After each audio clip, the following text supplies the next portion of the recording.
नमस्कार, सप्तरङ्गी संवादमा स्वागत छ। म आरके शीतल।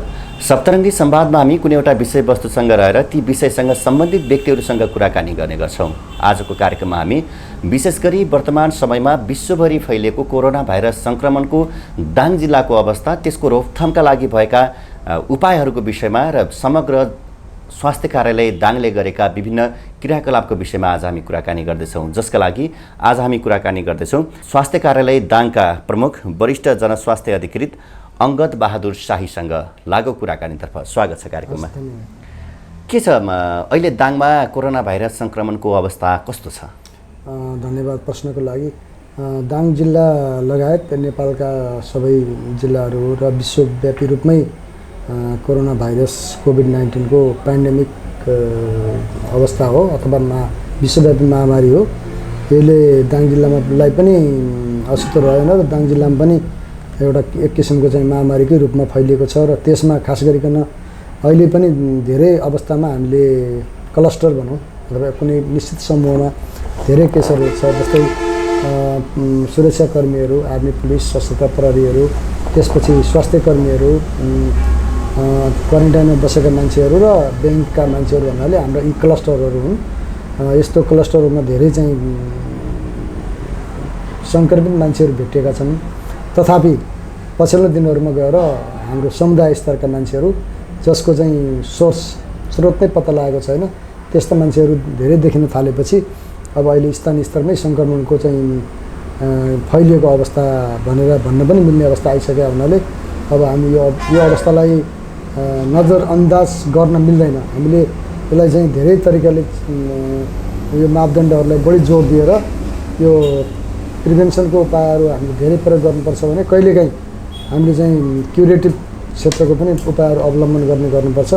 त्यसमा खास गरिकन अहिलेसम्म हामीले 16,852वटा मान्छेहरूको स्वाब सङ्कलन गऱ्यौँ र त्यो स्वाब सङ्कलन गरेको मध्ये 1064 जना मान्छेहरू यो जिल्लामा सङ्क्रमित हुनुभयो र आजको मितिमा 154 जना मान्छेहरू सङ्क्रमित हुनुहुन्छ, सक्रिय सङ्क्रमित हुनुहुन्छ र त्यसमा पनि 100 जना मान्छे होम आइसोलेसनमा बस्नु भएको छ र अन्य चाहिँ 54 जना मान्छे बेलझुन्डीको अस्पताल लगायत अन्य ठाउँमा चाहिँ आइसोलेसन सेन्टर र आइसोलेसन हस्पिटलमा बसेर उपचार लिइराख्नु भएको छ।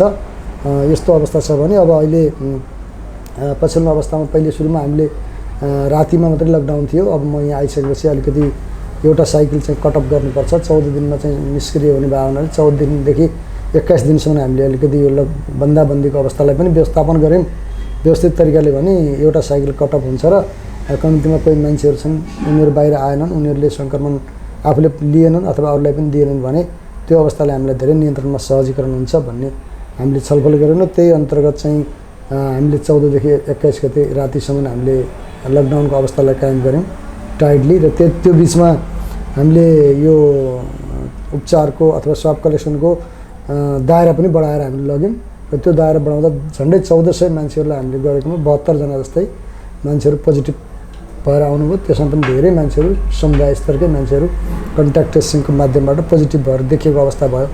त्यो अवस्थाले हामीलाई के रिफ्लेक्सन गर्यो भने झन्डै 5% मान्छेहरू कन्ट्याक्ट ट्रेसिङको मान्छेहरू 5% सङ्क्रमित भएको देखायो। र त्यसपछि अर्को हप्ता हामीले चाहिँ अलिकति यहाँको उद्योगी व्यापारी लगायत जनप्रतिनिधिज्यू अनि समुदायकै पनि यो बन्दाबन्दी धेरै कडा रूपमा गऱ्यो भने हामी आर्थिक रूपमा धराशायी हुन्छौँ भन्ने किसिमको सोच र त्यसबाट आउने समस्याहरू योभन्दा पनि भयावह हुन सक्छन्। र यो कोरोनाले अहिलेसम्म दाङ जिल्लामा जम्मा 2 जना मान्छेहरूको डेथ भएको छ। केही मान्छेहरू अलिकति सिरियस खालको पनि लक्षण चिन्हहरू लिएर आउनुभयो। त्यस्तो लक्षण चिन्हहरू ल्याएको मान्छेहरूलाई नेपालगञ्ज अनि बुटोल धागोको कोभिड हस्पिटलमा हामीले व्यवस्थापनको लागि पठायौँ र त्यहाँबाट सन्चो भएर आउनुभयो भने 2 जना मान्छेहरू जो मृत्यु भयो त्यो मृत्यु भएको मान्छे एकजना चाहिँ इन्डियामा उपचार गर्ने क्रममा मृत्यु भएर ल्याएको यहाँ कोरोना पोजिटिभ देखिएको, एउटा बेवारिसी लास फेला परेपछि त्यो पनि कोरोना पोजिटिभ देखिएको हुनाले ती मान्छेहरू बाहेक अन्य मान्छेहरूको ज्यान हताहत भएको अवस्था छैन। र त्यसले गर्दाखेरि पनि के भयो भने अब हामी कहाँ मोर्टालिटी एकदमै कम छ, लेस देन 1% मोर्टालिटी छ अहिले नेसनल रूपमा पनि। हाम्रो यहाँ दाङ जिल्लामा त अब 1000 मा 2 जना भनेको त झन्डै अब 0.2% हाराहारीमै भयो। त्यसले गर्दाखेरि पनि अब यो बन्दाबन्दी भन्दा पनि व्यवस्थित तरिकाले हामी यो जनस्वास्थ्य मापदण्डलाई स्वास्थ्य मापदण्डलाई कडाइका साथ लागू गर्ने गरिकन हामीले बन्दाबन्दीलाई खुकुलो गर्नुपर्छ भनेर पछिल्लो 1 हप्तालाई चाहिँ हामीले खुकुलो पनि गरेको अवस्था आयो। तथापि त्यो अवस्थामा खुकुलो गरेर हामीले 6 बजेदेखि 12 बजे सबै प्रक्रियालाई अलिकति चलायमान हुन सक्ने इमर्जेन्सी व्यवस्थापनको लागि व्यवस्थापन भयो भने त्यसपछिका दिनहरूमा हामीले अर्को हप्ता पनि स्वाब कलेक्सन गरेर हेर्दाखेरि केस बढे तापनि केसको सिभिरिटी पनि नबढेको र जुन समुदायमा गएको केसहरूको रेसियो पनि नबढेको हुनाले अब यो लकडाउनलाई खुल्ला राख्ने र अब मापदण्डलाई अलिक सजग तरिकाले लागू गरेर अगाडि बढाउने भन्ने हिसाबले चाहिँ व्यवस्थापन भएको अवस्था छ। यसरी तपाईँहरूले अब लकडाउन पनि खोल्नुपर्छ, बिस्तारै खुकुलो बनाउँदै जानुपर्छ भनेर चाहिँ खोल्नेमा त पुग्नुभयो। त्यस पछाडिको अवस्था के छ, त्यो बेलाको अवस्था र त्यस पछाडिको अवस्थालाई कसरी हेर्नुहुन्छ? त्यसमा जाँदैछु म। के भने त्यसपछिको अवस्था पनि हामीले भन्नुपर्दाखेरि के भयो भने हामीले त्यो स्वाब कलेक्सनको दायरालाई बढाउनलाई कन्ट्याक्ट ट्रेसिङ अलिक गुणस्तरीय हुनु पर्यो। जुन कन्ट्याक्ट ट्रेसिङ यो अलिकति के भयो भने धेरै भनसुनकै भरोसामा हाम्रो रोगलाई नियन्त्रण गर्ने प्रिभेन्सन गर्ने अवस्था भन्दा पनि यो अरू प्रक्रियाको लागि कानुनी प्रक्रियाको लागि स्वाब कलेक्सन गर्ने, बिमाको पैसा पाइन्छ भन्ने हिसाबले स्वाब कलेक्सन गर्ने र केही मान्छेहरू चाहिँ यहाँबाट बाहिर जानको लागि स्वाब कलेक्सन बाहिर जानको लागि उपत्यका काठमाडौँसम्म पुग्नको लागि स्वाब कलेक्सन गर्ने प्रक्रिया हुँदाखेरि हामीलाई यहाँ भिटिएम लगायत अन्य कुराको र स्वास्थ्य विज्ञान प्रतिष्ठानलाई पनि यो चेक जाँचको दायरा चाहिँ बढाइसकेपछि रिएजेन्ट लगायत अन्य कुराहरूको किटको पनि अलिकति समस्या हुँदै आइसकेको अवस्था थियो र सरकारले नै त्यसपछि यो 28 गतेको भदौ 28 गतेको निर्णयअनुसार अब हामीले चाहिँ यो कन्ट्याक्ट ट्रेसिङको सबैलाई स्वाब नलिने, कन्ट्याक्ट ट्रेसिङ गरेर 14 दिनसम्म होम क्वारेन्टाइनमा सबैलाई बसाल्ने, क्लोज कन्ट्याक्ट भएकोलाई र ती बसालिसकेपछि ती मान्छेहरूमा पनि र क्वारेन्टाइनमा बसेका मान्छेमा पनि लक्षण चिन्ह देखिएपछि मात्रै स्वाब कलेक्सन गर्ने भन्ने किसिमको नीति नियम आयो र त्यस्ता पहिले चाहिँ कानुनी रूपमा चाहिने काठमाडौँ जानुपर्ने अथवा अन्यत्र उपचारको लागि जानुपर्ने मान्छे र पिसिआर गर्नुपर्ने मान्छेलाई पैसा तिरेर 2000 रुपियाँ तिरेर पिसिआर गर्ने किसिमको व्यवस्था अवलम्बन गरियो। त्यसैले गर्दा अहिले पछिल्लो अवस्थामा कन्ट्याक्ट ट्रेसिङ गरेर धेरै केसहरू खोज्ने काम भन्दा पनि त्यो केसलाई कन्ट्याक्ट ट्रेसिङ गरिसकेपछि पनि के अरे आरटिपिसिआर जाँच गरिसकेपछि पनि आइसोलेसनमा राख्ने हो।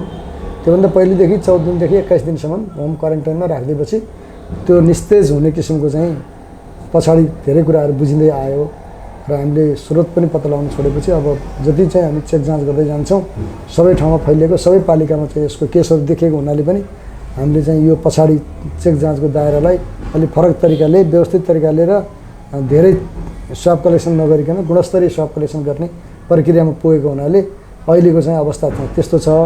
तथापि मार्केट खुलिसकेपछि जति मान्छे सिरियस भएर जनस्वास्थ्यको मापदण्डमा जोड गर्नुपर्ने हो त्यसमा चाहिँ मान्छेहरू पब्लिकहरूले खास गरिकन अलि जनस्वास्थ्यको मापदण्ड पालना गरिसकेको अवस्था छैन। अब सुरक्षा निकायबाट पनि कति कुरामा जबरजस्ती गर्ने, कतिको घरमा जाने, कतिको पसलमा, कतिको गाडीमा कहाँ गएर कसलाई जबरजस्ती सबै कुरा गर भनेर भनेको कुरा भन्दा पनि मलाई आफूले सङ्क्रमण लिन हुँदैन, लियो भने यो राम्रो चिज होइन, मैले अरूलाई दिन हुन्न भन्ने किसिमको सोच राख्नु भन्दा पनि यो केही पनि होइन भनेर पहिले चाहिँ धेरै मान्छे ओभर सिरियस भए, धेरै ओभर एक्सन गरियो। अहिले आएर चाहिँ लेस एक्सन भइरहेको अवस्था छ। अहिले चाहिँ त्यसरी नडराउनुको कारण चाहिँ के देख्नुहुन्छ अब के भने मैले अघि तपाईँलाई अलिकति ब्याकग्राउन्ड भनेको थिएँ, मान्छेहरूको मोर्टालिटी पनि कम भयो, सिरियस पनि कम भयो। त्यो भइसकेपछि मान्छेको बुझाइ के थियो भने सुरुमा कोरोना लाग्ने बित्तिकै मान्छे त खुत्रुकै गोली लागेर मरे जस्तै हुन्छ कि भन्ने किसिमको जनमानसमा र केही पोलिसी मेकरमा पनि त्यस्तो किसिमको थियो। डक्टरहरूले नजिक नगइकन अब टाढैबाट 2-3 तला तलबाटै यो भिडियोमा अथवा यो उसमा चाहिँ अनलाइनमै हेरेर बिरामीलाई सल्लाह दिने पनि अवस्था थियो भने पछिल्लो पटकमा अब गर्दा गर्दै जनस्वास्थ्यकै मान्छेहरूले धेरै चाहिँ बिरामीको नजिकबाट सोसियल डिस्टेन्स मेन्टेन गरेर कन्ट्याक्ट ट्रेसिङ लगायत अरू काम गर्न थाल्दाखेरि यो चाहिँ रोगबाट जुन भेदभावको अवस्था थियो, धेरै डरको अवस्था थियो, कम हुँदै गयो र मान्छेहरू सङ्क्रमित हुँदै गाउँमा टोलमा ओल्तिर पल्तिर देख्दै गएपछि सङ्क्रमित भएको मान्छे सामान्य देखे र केही भएको नदेखिसकेपछि अब यसले त केही हुँदो रहेछ र हाम्रो देशमा चाहिँ अरू देश जस्तो मोर्टालिटी पनि छैन भन्ने किसिमको आएको छ। तथापि केही केसहरू अब कम उमेरका 24 वर्षको 22 वर्षका मान्छे पनि नमरेको होइन होइन। धेरैजसो केसहरू अहिले पनि 60 वर्षभन्दा माथिकै मोर्टालिटी भएको छन् र त्यसमा पनि अरू एसोसिएटेड दीर्घ रोगहरू जुन छ त्यस्तो अवस्थालाई पनि संलग्न भएको हुनाले रोगले भन्दा पनि त्यो दीर्घ रोगको कारणले यो मान्छे मरेको भन्ने बुझाइ भयो। खास त अब दीर्घ रोगले मर्ने भयो त पहिले मरिहाल्थ्यो। अहिलेको रिसेन्ट इलनेस भनेको त कोभिड-19 कै सङ्क्रमणको कारणले मरेको हो। त्यसैले WHO ले पनि यो कुरालाई त्यसरी डिस्कसन गरेको छ। तर हामीहरूको चाहिँ समुदाय स्तरमा त्यो भएन। अब मेरै अफिसको बाहिरपट्टि यहाँ टेम्पोहरू बस्छ, एउटा टेम्पोमा 6-7 जना चालकहरू बसेर मास्क नलगाएर एउटा चाहिँ मनोरञ्जनात्मक मोबाइलमा चाहिँ भिडियो सिडियो लगाएर हेर्छन्। हामीले भन्न गयो भने एकछिन बुझे जस्तो गर्छ, उनीहरूले फेरि गर्दैन। अनि गाडी आउँछ त्यस्तै छ। म हिजो मात्रै तुलसीपुरको बजारमा बाहिरबाट हल्का के रहेछ मान्छेहरूले मापदण्ड प्रयोग गरेको छैन भन्दाखेरि प्रायः पसलहरू खुल्ला छन्। अब तुलसीपुरभन्दा घोराइमा बढी चाहिँ मापदण्ड अलिक पालना गरेको देखिन्छ कम्पेरिटिभ हेर्दाखेरि। तर तुलसीपुरतिर चाहिँ पसल लगायत अन्य ठाउँमा पनि कमै मात्रै मान्छेहरूले मास्क प्रयोग गरेको देखिन्छ। अब यो डिसिसिएमसीको बैठकमा उद्योग व्यापारी लगायत जनप्रतिनिधिहरू, मेयर साहबहरू, गाउँपालिकाका अध्यक्ष प्रमुखहरू आएर कुरा गर्दाखेरि पनि उहाँहरूले चाहिँ कति ठाउँमा जान्ने मान्ने मान्छेले नै यो मापदण्ड प्रयोग नगरेको हुन् भन्ने किसिमको कुरा पनि छ। र कतै जनप्रतिनिधिकै हिसाबले पनि अलि हल्का पाराले यसले केही नहुँदो रहेछ, अरू चिज चाहिँ हामीले धेरै चिज बन्दाबन्दी गरेर अरू चिज पनि बिगार्नु हुन्न भन्ने किसिमको बुझाइ यतापट्टि आएर बढी भएको हुनाले पनि त्यसो भएको छ। तर जेसुकै गरे तापनि हाम्रो बुझाइ जनस्वास्थ्य विज्ञहरूको चाहिँ सल्लाह, WHO ले नेपाललाई दिएको केही सुझावहरू सबै हेर्दाखेरि अब हाम्रो नेपाल सरकारले पहिले बनाएको मापदण्डलाई हेऱ्यौँ भने पनि 50 जनासम्म मान्छे जिल्लामा सङ्क्रमित छन् भने त्यो अवस्थामा हामीले जनस्वास्थ्य मापदण्डलाई पढाइ गरेर जिल्ला खोल्न सक्ने अवस्था हुन्छ। 50-51 जनादेखि 200 केस नपुग्ने अवस्था छ भने जतातिर केस आछ त्यही एरियालाई सिल गरेर त्यस्तो गर्न सकिन्छ। 200 भन्दा बढी केस भएको खण्डमा जिल्लालाई स्वतः चाहिँ लकडाउन गर्नुपर्छ भन्ने किसिमको हाम्रो नेपाल सरकारको एउटा मापदण्ड छ। त्यो मापदण्डले हेर्दाखेरि अस्ति 3 दिनदेखि 200 मा केस बढी नै थियो। आज आएर फेरि केस बेलजुन्डी अस्पतालबाट बिरामीहरू डिस्चार्ज हुनुभयो, होम आइसोलेसनमा डिस्चार्ज भएपछि आजको दिनमा जम्मा 154 केस छ। त्यसले गर्दाखेरि यो पनि के देखाउँछ भने आज पनि अब हामीले स्पेसिफिक खालको इन्टरभेन्सन गर्नुपर्छ। लकडाउन गर्ने अथवा सिल गर्ने जुन एरियामा बढी केसहरू छ त्यो एरियालाई लोकलाइजेसन गरेर, जस्तै अस्ति नारायणपुरलाई गरियो केही दिन होइन। तुलसीपुरको नगरपालिका आज सिल छ, शान्तिनगरमा पनि केही सिलको अवस्था छ भने त्यस्तो अवस्थालाई चाहिँ व्यवस्थित गर्दै लैजाने हो। र जे गरे पनि हामीले जनस्वास्थ्यको 3वटा मुख्य मापदण्ड, थुप्रै मापदण्ड छन्, धेरै गाह्रो होला। सबैभन्दा पहिले मास्क लगाउने हो, सही तरिकाले मास्कको प्रयोग गर्ने, त्यो मास्कको भित्र बाहिर नछुने। जति बेलासम्म भित्र बाहिर छुइन्न अथवा तल माथिबाट फोल्ड गर्दाखेरि यो सट्ट चाहिँ भित्र छ, दुवैतिर खोलेपछि सट्ट माथि आउँछ, मैले भित्र छुन्न। तर मान्छेले यसलाई यो फोल्ड गरेर तल निकालिदिन्छ कि, यसले गर्दाखेरि यो त तल छोइन्छ नि, फेरि माथि जान सक्छ। यसको बाहिरतिर भाइरस हुनसक्छ। मेरो मुखमा, मेरो नाकमा, मेरो शरीरमा प्रवेश नगराउनको लागि सही तरिकाले हामीले मास्कको प्रयोग गर्नु पऱ्यो पहिलो। दोस्रो कुरा चाहिँ भौतिक दूरी, अब सोसियल डिस्टेन्स पनि भन्छन्। अब हामी सामाजिक प्राणी भएर भने हो, खास त अब 2 मिटर नापे त भौतिक दूरी भयो।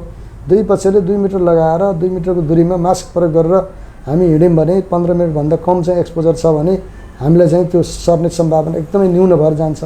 अर्को चाहिँ बारम्बार हात धुने, किन भन्दा हामी नेपालीहरूको खाने प्रकृति, अब चाइनिजहरूले चाहिँ स्टिकले खान्छन्, थाइल्यान्डले, जापानिजहरूले चोपस्टिकले खाना खान्छन्, युरोपियन कल्चरको मान्छे चमच काँटा प्रयोग गर्छन्, हामी इन्डियन कन्टिनेन्टको मान्छेहरू हातले नै खान्छौँ होइन।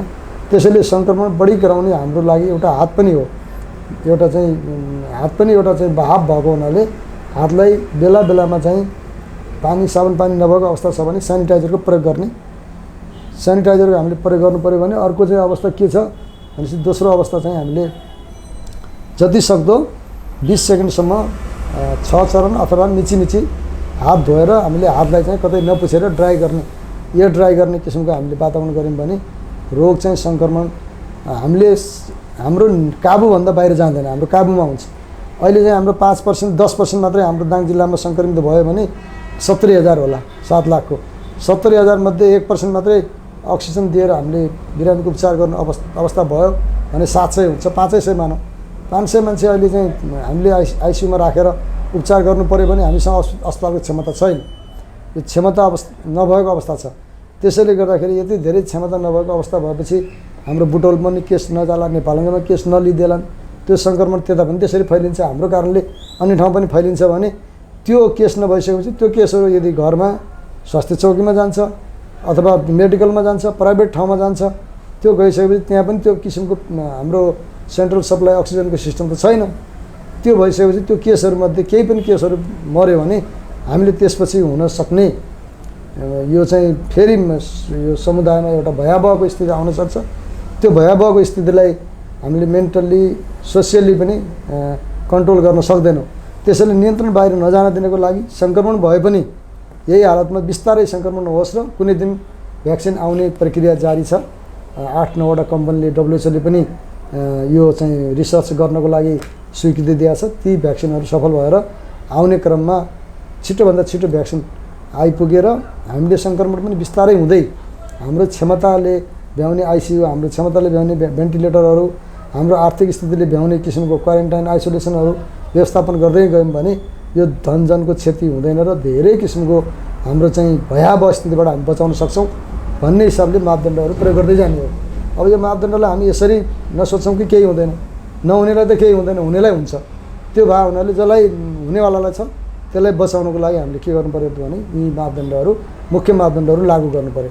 अब अरू यसबाहेकका मान्छे धेरै जम्मा नहुने, जम्मा भए पनि एकदमै मापदण्डसहित चाहिँ कार्यक्रमहरू चलाउने, अरू गर्ने कुराहरू छँदै छन्। अनि यो व्यापारिक पोलिसीतिर कता कतै के हुन्छ भने मैले चाहिँ के एउटा अनुरोध गरेको छु सबै मान्छेहरूलाई यहाँको CCMCकै मिटिङबाट, हरेकले आफ्नो आफ्नो किसिमको मापदण्ड बनाउनुहोस्। ब्याङ्किङ क्षेत्रले आफ्नो मापदण्ड बनाउनुहोस्। ढोकाबाट भित्र छिर्न दिनुहुन्न। आज पनि म एउटा ब्याङ्कमा सिटिजनमा गएको थिएँ, ढोका बाहिर उहाँहरू राखिदिनुहुन्छ। ढोका बाहिर बाटोतिरको उहाँहरूले केही मतलब छैन के, त बाहिर त मान्छे धेरै आयो त बाहिरतिर त उनीहरू घुलमिल हुन्छ। माथि ब्याङ्कको आफ्नो इन्टायरलाई उहाँले म्यानेज गरेर त अर्थ हुन्न, किन बाहिर त मान्छे सङ्क्रमित हुन्छ। एउटा सङ्क्रमित मान्छे ब्याङ्कमा गयो भने उहाँ सकियो। त्यो प्लास्टिक सधैँभरि लगाएको प्लास्टिकमा 3 दिनसम्म भाइरस रहन्छ, भोलि आउँछ, पर्सि आउँछ, छर्छ, थोरै सुरक्षित हुनसक्छ। डेली त सेनिटाइज गर्नुहुन्न।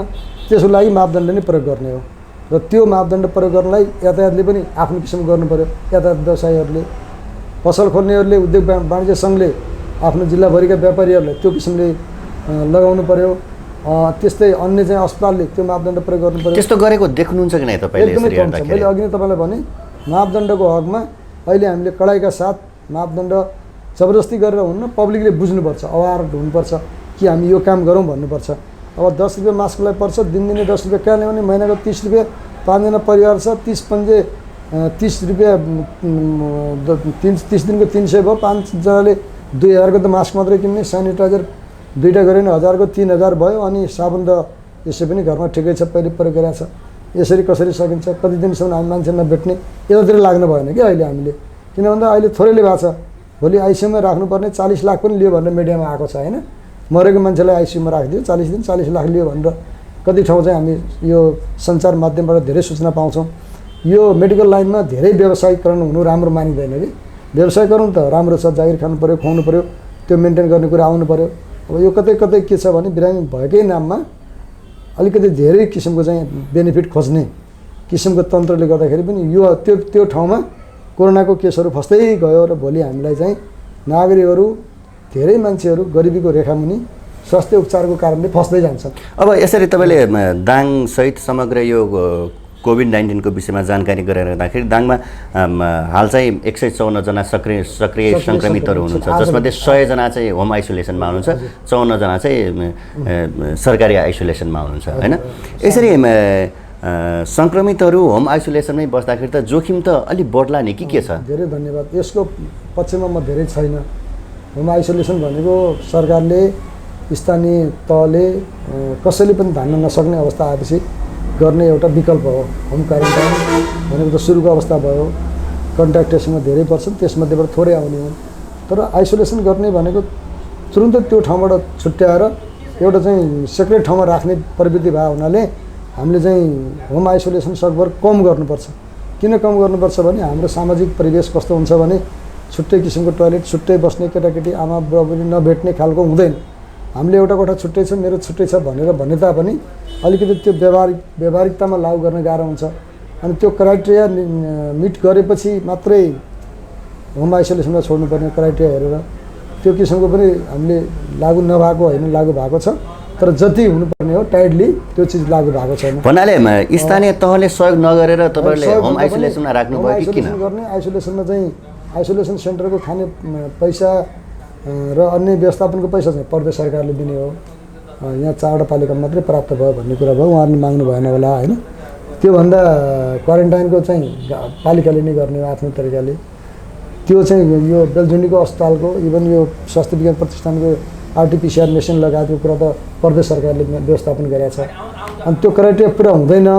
क्राइटेरिया पुरा नभइसकेपछि के हुन्छ भने सङ्क्रमण हुने दर के हुन्छ, बढेर जान्छ। घरमै सल्केला ओल्तिर पल्तिर सल्किन्छ। हामी अलिक व्यावहारिकतामा चाहिँ ठ्याक्कै चाहिँ सम्हालिन सक्दैनौँ। त्यो भएर यो अन्तिम अवस्थामा गर्ने अस्त्रहरू हुन्। विदेश जस्तै हामीले सोच्छौँ डब्लुएचओले गरेको चाहिँ होम क्वारेन्टाइन र होम आइसोलेसनको क्राइटेरिया हामी सक्दैनौँ। 2-3टा घर भए पनि मान्छे घर दिएर एउटा सानोमा खुम्चेरै बसेको हुन्छ। त्यो अब विदेशी जस्तो मेरो घरमा एक्लै बस्छु पुरै मैले प्रयोग गर्नुपर्छ भन्ने किसिमको चाहिँ हाम्रो वातावरण चाहिँ हुँदैन नेपालको। मैले त्यसो तर दाङकै सन्दर्भमा कुरा गर्दाखेरि 200 जना राख्न सक्ने आइसोलेसन त छ नि दाङमा होइन? 200 तर किन नराखेको? क्षमताको छ।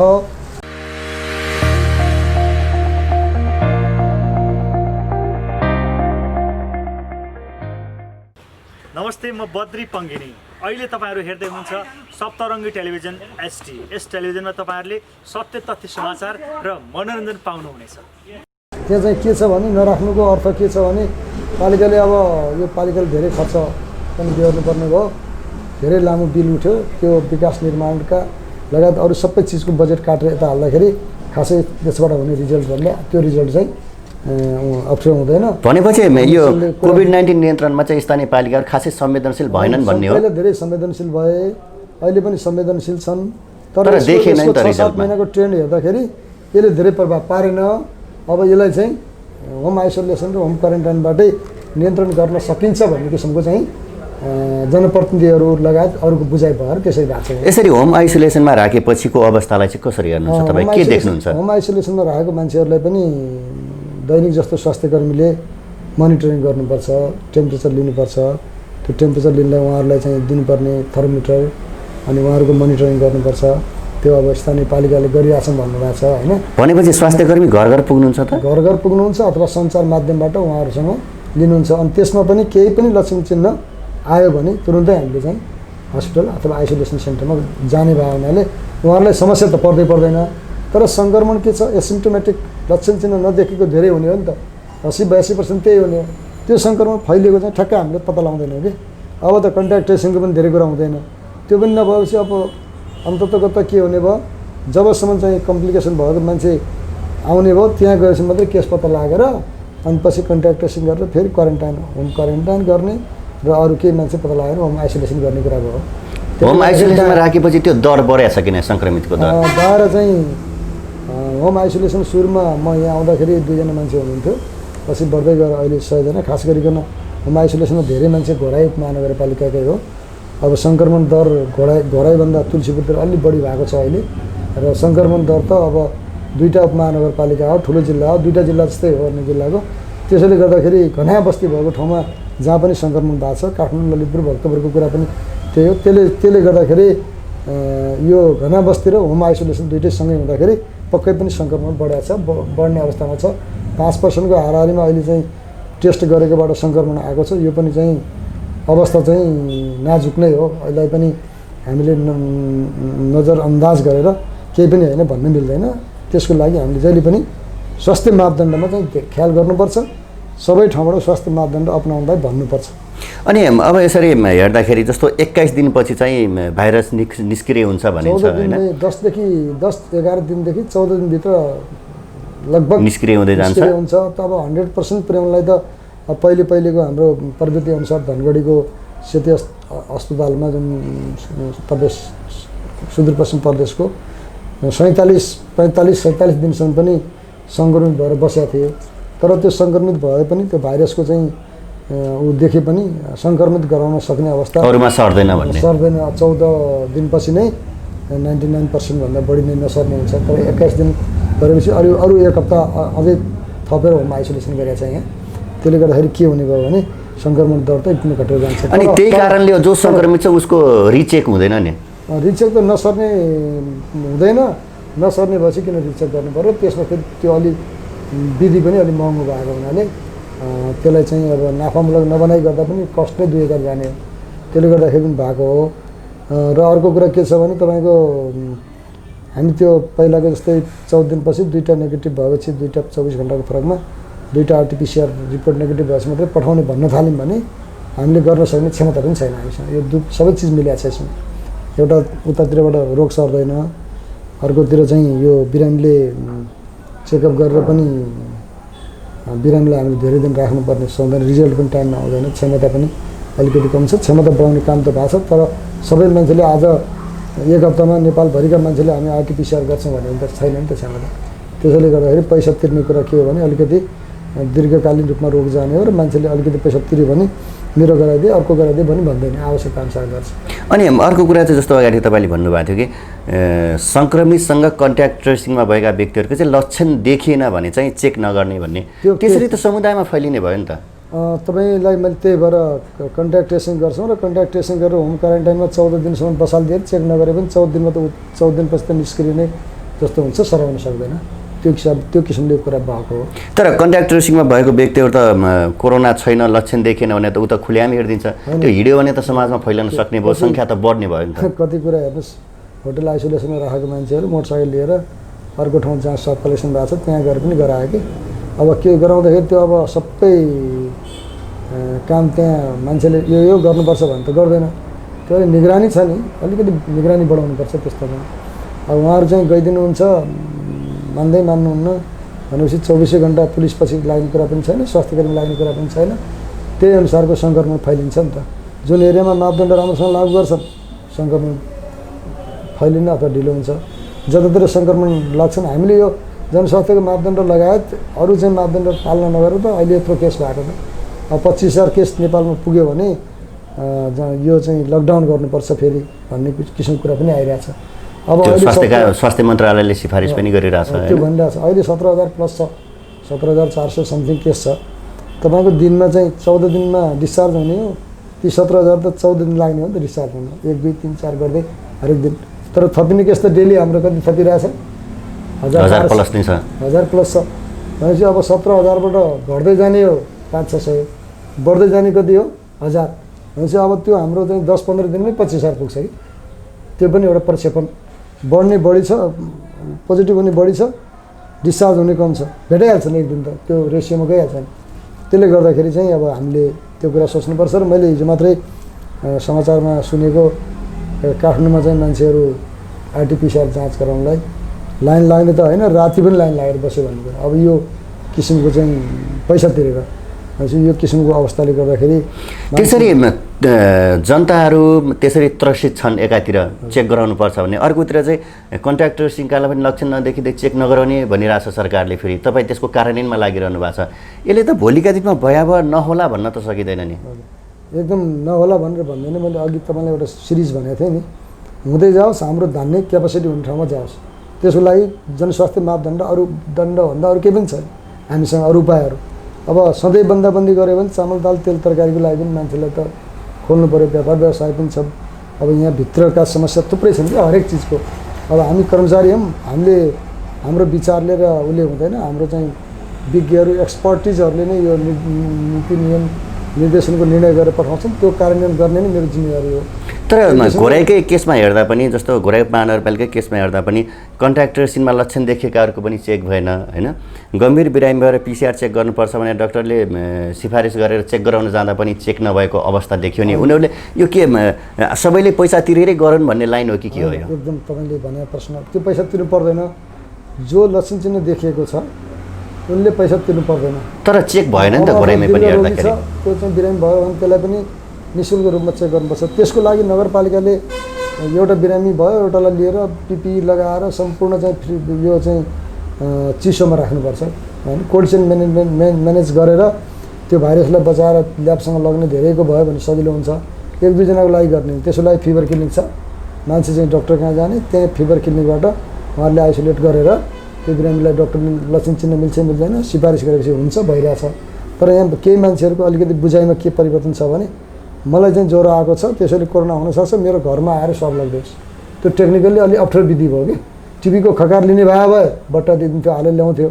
अब त एउटा स्वास्थ्यकर्मीले पुरै 5,000 4,000 को पिपी लगाएर एउटा चाहिँ कोल्ड चेन मेन्टेन गर्ने बक्स लिएर त्यहाँ एउटा मान्छेको लागि सबै गरेर अनि स्वाब ल्याएर त्यो मान्छे बिरामी छ भने त अरू पनि त उपचार गर्नुपर्छ, त्यहाँ गर्ने किसिमको प्रक्रिया होइन। तर दाङकै एउटा उदाहरण दिँदाखेरि तपाईँलाई दाङको घोराई महानगरपालिका वडा नम्बर 18 का एकजना 68 वर्षीय वृद्ध हुनुहुन्थ्यो जो चाहिँ बिरामी भएर हस्पिटलमा भर्ना हुनुभयो। हस्पिटलमा भर्ना भएपछि उहाँलाई चाहिँ ब्लड पनि चढाइरहेको थियो, सलाइन पनि चढाइरहेको थियो।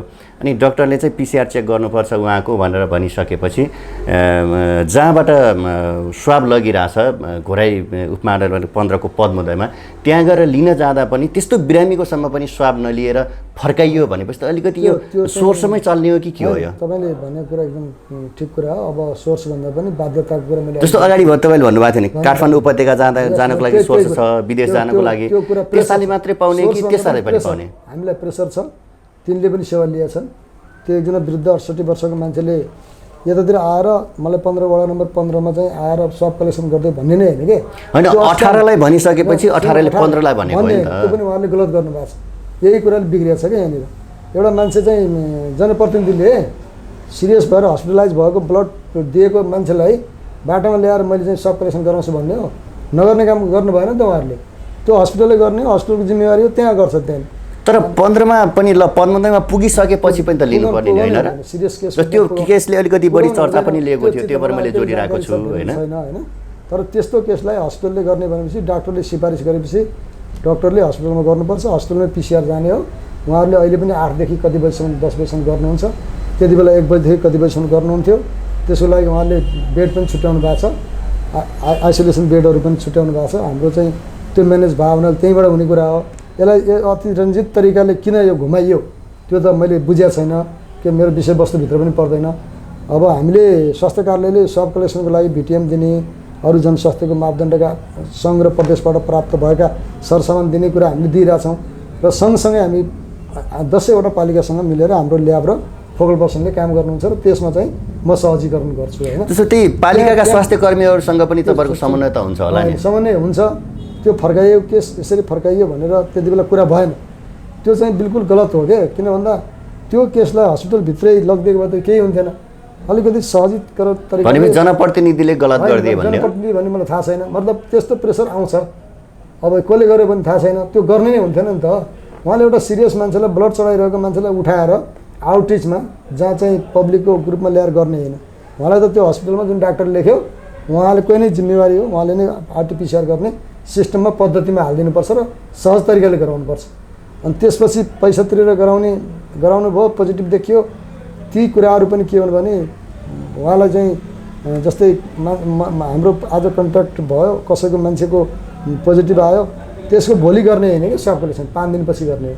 जति बेला भाइरल लोड सबभन्दा बढी हुन्छ, थ्रोटमा नोजमा आउँछ, त्यति आएको बेला बल्ल त्यो भाइरसलाई छोपेर हामीले पोजिटिभ हो कि नेगेटिभ हो, पोजिटिभ भने 100% पोजिटिभ हो, नेगेटिभ भएको पोजिटिभ हुन सक्छन् फेरि यसमा। ल त्यही घटनालाई जोडेर मैले अलिकति तपाईँसँग कुरा गर्न चाहे। जस्तो आजको बोल्नै चाहियो। जस्तो उहाँलाई पोजिटिभ आइसकेपछि ती 68 वर्षीय वृद्धलाई पोजिटिभ आइसकेपछि उहाँको परिवारको 8 दिनसम्म पनि स्वाब ल्याइएन। उहाँले बारम्बार अनुरोध गर्नुभयो। त्यस पछाडि फेरि राप्ती स्वास्थ्य विज्ञान प्रतिष्ठानमै गएर स्वाब दिँदाखेरि श्रीमतीलाई पनि पोजिटिभ देखियो होइन। त्यस पछाडि उहाँ पनि उपचाररत हुनुहुन्छ अहिले र उहाँको परिवारको चाहिँ अन्यको नलिइसकेपछि उहाँहरूले पनि प्रतिष्ठानमै गएर लिनुभयो भनेपछि त कन्ट्याक्ट ट्रेसिङमा बिरामी भयो, ज्वरो आयो, त्यो लक्षणहरू मिल्दो छ भने त लिनुपर्ने होइन र? त्यति बेलाको अवस्थामा कन्ट्याक्ट ट्रेसिङमा परेको मान्छे जुन मान्छे पोजिटिभ भएको छ उसले मेरो कन्ट्याक्टमा फलानु आउनु भएको छ भनेर लिस्ट दिएपछि त्यो 5 देखि 10 दिनमा हुन्थ्यो। ती व्यक्ति त हस्पिटल हुन्छ नि त? 5 देखि 10 दिनमा हुन्थ्यो। होइन, हस्पिटलमा हुँदैन, त्यति बेला आइसोलेसनमै हुन्छ कि पोजिटिभ अथवा होम आइसोलेसनमा होला। त्यो व्यक्तिको दिएको लिस्ट अनुसार खास गरिकन 15-20 जना हुने हो कि। तर एकजनाको आइसोलेसन 80 देखि 100 बनाउँछन्, 120, 123, 125 घर परिवारकै त पहिलो प्राथमिकता होला नि। त्यो त नजिकको कन्ट्याक्टमा पर्यो होइन, त्यसलाई गर्नुपर्ने हो, गर्ने किसिमको व्यवस्थापन पनि भनेको हो। अनि त्यसपछि किन भएन भन्ने एउटा जिज्ञासा छ कि अहिले। सुन्नु न, किन भएन भन्दा स्वास्थ्य कार्यालयले प्रत्यक्ष आफै कलेक्सन गर्दैन, पालिकाहरूसँग समन्वय भएर गर्ने हो। पालिकासँग समन्वय गर्नको लागि मैले यहाँको ल्याबको साथीलाई पनि त्यो कुरा आइसकेपछि इभन मलाई सिडिओ साहबले पनि आदेश गर्नुभएको थियो। त्यही अनुसार आएर जहाँनिर कलेक्सन हुन्छ त्यो ठाउँमा कलेक्सन गराउने भनेर हामीले प्रक्रिया पनि गरेका थियौँ। जुन दिन हामी भोलि आज हुन्छ भने त त्यो उहाँले भोलि एक दिन पहिले नै गएर स्वाब दिइसक्नु भएको छ। 8 दिन चाहिँ भएको थिएन, उहाँले 5 दिन पर्सि हुँदै थियो, उहाँ 14 दिनमा गराइदिनु भएको छ कि। अब पहिलेदेखि भाइरस छ भने त आउँछ, यदि भाइरस पहिलेदेखि छैन, त्यो सङ्क्रमित मान्छे छुट्टिएपछि त्यसैबाट आएको हो भने त्यो चाहिँ त्यति छिटो गरेर हुँदैन। त्यसलाई चाहिँ अलिकति होम क्वारेन्टाइनमा बसेर चेकअप गर्ने हो। अब यो मापदण्ड नमान्ने, नीति नमान्ने, अर्कै नमान्ने र आफूले भनेअनुसार जनस्वास्थ्य मापदण्डलाई घुमाउन खोजेर चाहिँ हुँदैन। किन भन्दा जति मिडियाबाट सुने पनि जे गरे पनि जसले जे काम गरिरहेछ त्यो मान्छेलाई त्यो काम सम्बन्धी दखल हुन्छ र त्यही अनुसारको व्यवस्थापनको लागि सहयोग अरूले गरिदिनु पर्यो होइन।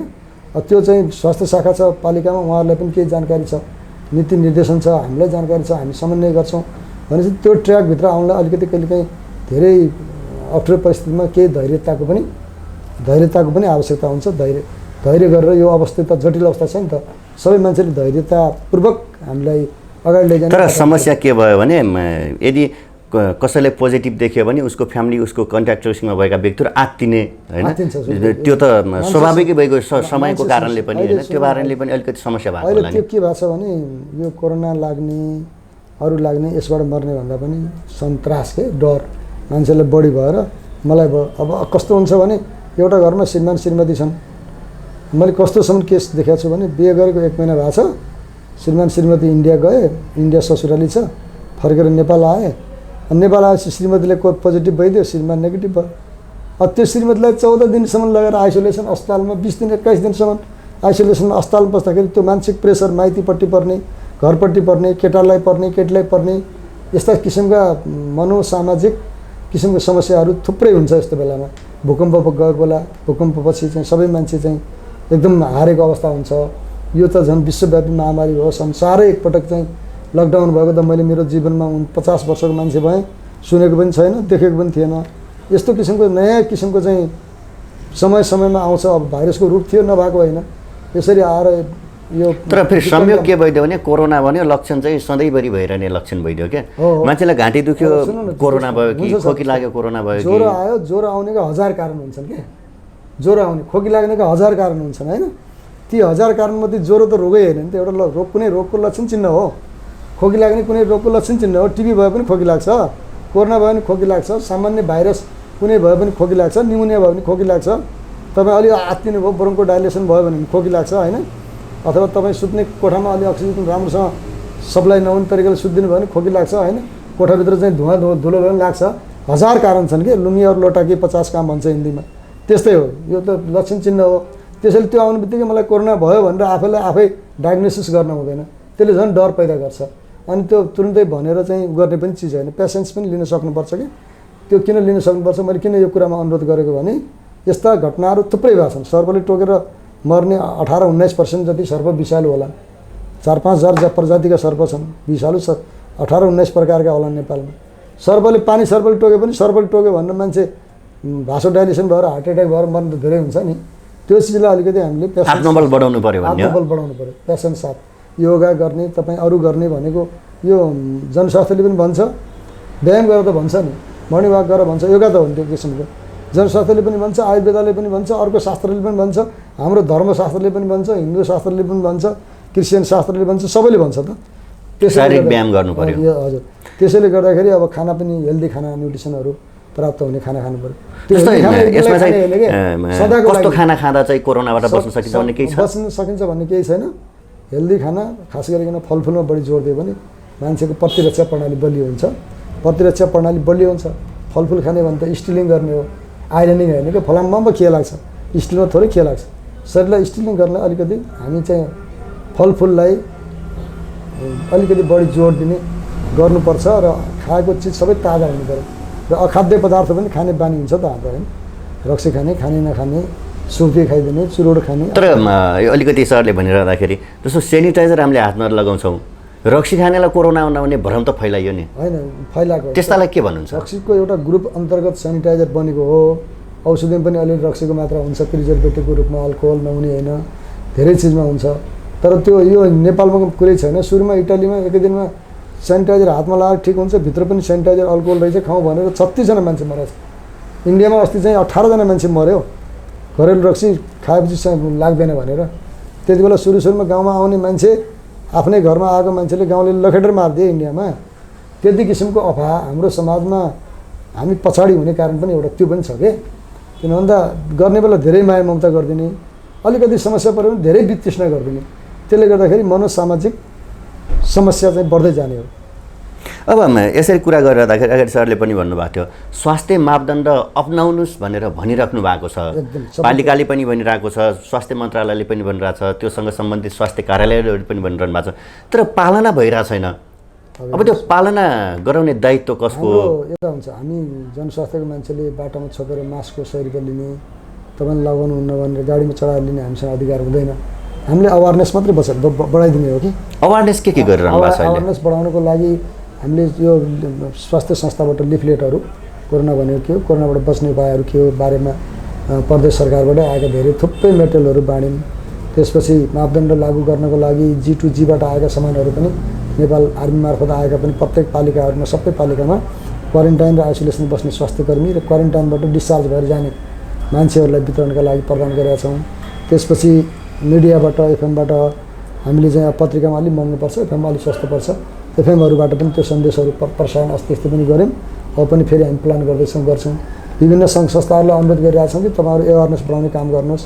ठाउँ ठाउँमा होर्डिङ बोर्ड राख्ने, पालिकाहरूले पनि आफ्नो आफ्नो पालिकामा राख्ने, अफिसहरूले पनि अफिसमा चाहिँ के छ त यसरी गर्नुहोस्। अनिवार्य चाहिँ कार्यालयमा आउँदाखेरि मास्क लगाएर आउनुहोस्। मेरो कार्यालयमा पनि छ, हामीले चाहिँ तलतिर चाहिँ अटोमेटिक ह्यान्ड सेनिटाइजर राखिदिएका छौँ। यी सबै के हो भने त जनचेतनाको एक्टिभिटी हुँदाखेरि सुन्दाखेरि सानो सानो कुरा छ, चिप र सजिलै इम्प्लिमेन्ट गर्ने काम मात्रै जनस्वास्थ्यको हो। अब बिरामी भइसक्यो भने हामीले जनस्वास्थ्यमा त बिरामी भर्ना गरेर उपचार त गर्दैनौँ, तर सामान्य गर्ने औषधिहरू त हामीसँग हुन्छ नि पालिका लेभलमा। ज्वरो आयो सिटामोल दिनु, खोकी लाग्यो भने जस्तो अगाडि सरले भन्नुभएको थियो नि, जस्तो व्यापार व्यवसायका पार्टहरू, ब्याङ्किङका, यातायातका ती क्षेत्रलाई बोलाएर टाइममा अवेरनेस गर्ने, उनीहरूलाई चाहिँ गर्ने काम भएको छ। हामीले चाहिँ सरकारवालाहरूसँग मिटिङ गरेर पनि मापदण्डको बारेमा छलफल गरेका छौँ। त्यो मापदण्ड केही लागू पनि भएको छ। आज म कति ठाउँमा देखा पनि छु 2-2 मिटरको टाढा चाहिँ गोलो बनाएर मान्छेलाई यसरी स्टेप वाइज गर्ने कुरा पनि भएको छ। तथापि अझ पनि सामान्यतया व्यापारीहरूले त्यो मापदण्डलाई र बाहिर चाहिँ अलिकति गर्ने काम कम भएको छ। किन ग्राहक त आउँछ, फेरि त्यो ग्राहकलाई तपाईँ मास्क लगाएर आउनुहोस् नत्र नआउनुहोस् भन्नु सक्दैन क्या। त्यहाँ व्यापारको कुरो पनि छ, व्यापारको मानसिक कुरा छ त्यसमा। त्यो मानसिक कुरा भनेको बहुत ठुलो चाहिँ कुरा हो। त्यो सामान्यतयाले परिवर्तन हुँदैन नि होइन। बच्चा जन्मेको बेला त केही हुँदैन। अब अहिले मलाई कसैले तिमी मुस्लिमको मन्दिरमा के अरे मस्जिदमा गएर पूजा गर भन्यो भने त म जाने छु नि, केही फरक पर्दैन। तर म चाहिँ त्यहाँ जान सक्दिनँ कि थाहा नपाएर। किन सक्दैन भने मैले त अर्कै चिज सिकाइएको छ। अब मुस्लिम एकदम पढे लेखेको शिक्षित डक्टरै मान्छे पनि जसरी नमाज पढ्न शुक्रबारको दिन जाला त्यसै गरिकन हिन्दूको मन्दिरमा गएर पूजा गर भन्दाखेरि सक्दैन। किन भन्दा संस्कार यस्तरी बसालिदिएको छ। त्यस्तै गरिकन व्यापारीहरूको पनि एउटा संस्कार बसाएको छ कि जसरी पनि पैसा कमाउँछ उहाँहरूको उद्देश्य। अब जसरी भने नराम्रो काम गरेर होइन कि नमस्कार गरेर राम्रो गरेर गुणस्तरीय सामान दिएर सस्तोमा किनेर अलिकति महँगोमा बेचेर कमाउने हो। त्यो उद्देश्य परिपूर्तिको लागि त कस्टमरलाई त जहिले पनि सेटिस्फाइड गर्नु पऱ्यो नि। अब तपाईँ मास्क लगाएर आउनुहोस् नत्र नआउनुहोस् भन्न नसक्ने अवस्था हुन्छ। बरु चाहिँ मास्क लगाएर भन्ने त तरिका हुन्छ नि त होइन। कृपया मास्क लगाएर आउनु होला भनेर लेखिदिने। लेखेको भनेपछि मान्छेलाई अलिक सजिलो हुन्छ। यदि आएन भने 1-2 जनालाई मास्क लगाएको राम्रो हुन्थ्यो, हामीलाई त मास्क नलगाएर यहाँ सामान नबेच्नु भनेको छ, अहिले पुलिसले गाली गर्छ भन्दै पनि सजिलो हुन्थ्यो। त्यो कुरा पनि भन्ने उहाँहरूको आइडिया हुँदैन कि। अलिक फरक तरिकाले हामी रिसाएर कसैलाई गाली गऱ्यौँ, घरमै गाली गऱ्यौँ भने तेरो बाउको टाउको भन्नुभन्दा हजुरबुवा शिर भने पनि गाली त एउटै हो त। त्यसैले अर्थ लाउँदाखेरि अलिक फरक तरिकाले भन्नुपर्छ, अलिक सभ्य तरिकाले अनुरोध गर्ने तरिकाले भन्नुपर्छ। त्यसमा कमी छ व्यापारीको भन्नै सक्नुहुन्न। हामी अब कार्यक्रमको अन्त्यमा पनि छौँ। अन्त्यमा टेलिभिजन हेरेर बस्नुभएका सम्पूर्ण दर्शकलाई के भन्नुहुन्छ? सम्पूर्ण खास गरिकन म दाङ जिल्लाको जिम्मेवार मान्छे हुँ र दाङ जिल्ला लगायत अरू जिल्लामा पनि टेलिभिजन हेरेर बस्ने समादरणीय सबै दर्शक महानुभावहरूलाई मेरो हार्दिक अनुरोध के छ भने अब तपाईँहरूले हामीले चाहिँ कोरोनासँग बाँच्ने भनेर अँगालो हालेर बस्ने होइन। कोरोनासँग चाहिँ हामीसँगै हुन्छ, तर त्योबाट छुट्टिएर बस्नको लागि जनस्वास्थ्यका मापदण्डहरू एकदम कडाइका साथ हामीले आफै पालना गर्नुपर्छ। अर्कोले मास्क लगा, तैँले सेनिटाइजर लगा, तैँले हात धो भन्ने कुरा हामी आफैमा स्वतः अपमानित हुने हो। हरेक मान्छे म क्वारेन्टाइनमा छु भन्ने फिलिङ गरेर क्वारेन्टाइनको महसुस गरेर बस्नुपर्छ। मैले मेरो घरमा जाँदाखेरि बुढी आमासँग पहिले चाहिँ खुट्टा टाउकोमा ढोक्थेँ, खुट्टा टाउकोले नछोएसम्म मलाई सन्तुष्टि हुन्थेन। अहिले म परैबाट आमालाई म कुरा गरे पनि मैले ढोक्दिनँ भेट्दिनँ, किन भन्दा मेरो शरीरमा कतै भएका भाइरसले त्यो अवस्था पार्यो भने त त्योभन्दा ठुलो दुर्भाग्य केही हुन्न। सबै मान्छेले एउटा चाहिँ के महसुस गर्नुपर्छ भने म पनि कोरोना भाइरसको भाव हुनसक्छु, यसलाई चाहिँ मैले रोक्ने मेरो पनि नागरिक दायित्व हो। सर्नु र सराई माग्नु दुइटै चाहिँ कहीँनिर समस्या हुन्, यो समस्यालाई मबाटै समाधान छ भन्ने कुरा बुझिदिनलाई म एकदम विनम्र अनुरोध गर्न चाहन्छु। हस्, महत्त्वपूर्ण समय र कुराकानीको लागि धन्यवाद। धन्यवाद मेरो पनि यहाँ सबैजना। उहाँ हुनुहुन्थ्यो स्वास्थ्य कार्यालय दाङका प्रमुख वरिष्ठ जनस्वास्थ्य अधिकृत अङ्गद बहादुर शाही। आज हामीले विशेष गरी दाङमा कोरोना भाइरसको सङ्क्रमणको अवस्था, त्योबाट बस्नको लागि अपनाएका उपायहरू र समग्र स्वास्थ्य कार्यालयले गरेका कार्यहरूको विषयमा कुराकानी गऱ्यौँ। आजको कार्यक्रम सप्तरङ्गी संवाद यति नै। अर्को साता अर्को विषयवस्तु लिएर हामी पुनः उपस्थित हुने नै छौँ। आजको लागि आज्ञा चाहन्छु। नमस्कार।